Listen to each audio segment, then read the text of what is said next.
রাজধানীর মোহাম্মদপুরের রামচন্দ্র খালে গড়ে ওঠা গবাদি পশুর খামার সাদিক এগ্রোর অবৈধ অংশে উচ্ছেদ অভিযান চালিয়েছে উত্তর সিটি কর্পোরেশন। এ সময় গুড়িয়ে দেয়া হয় রিকশার গ্যারেজ ও বস্তির বেশ কিছু কাঠামো। এই খাল ভরিয়া কোনো রম সম একটু মাথা গুজাটাই করছি, যদি জায়গা না হইতে থাইকা কি লাভ হইব, তাহলে একবারে গাড়ি দিয়ে ডলিয়ে দিয়ে দিব, জাইমগা শেষ। এখন তো জানি না, আমরা তখন রাস্তায় থাকতে হবে আপা, কিছুই বলতেছে না। আমরা এই জায়গায় বসবাস করতেছি 18 বছর ধরে। এটা পুরাটাই ছিল একটা খাল। এটা যারা টেরাকিস্টান ছিল ওরা বর্ষে বরাদ করার পরে আমরা একটা পাশ হয়ে গেছি গা। পাশে যাওয়ার পরে এখন আমরা ছেলে মেয়ে দুটা গাছপালা লাগাই রাখি।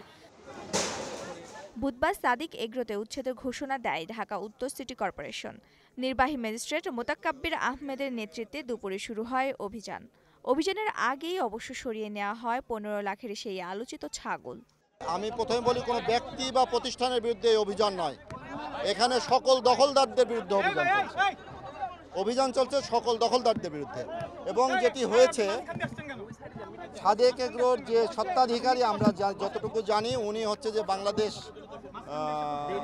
ডেইরি ফার্ম অ্যাসোসিয়েশনের সভাপতি।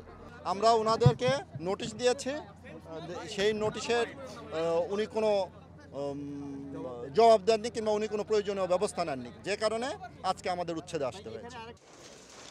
তবে অবৈধ স্থাপনার দায় নিতে নারাজ সাদিক এগ্রো। সিটি কর্পোরেশনের যে ডিমার্কেশনটা, সেই ডিমার্কেশনের ভিতরে কিন্তু সাদিক এগ্রো ফার্মটা নেই।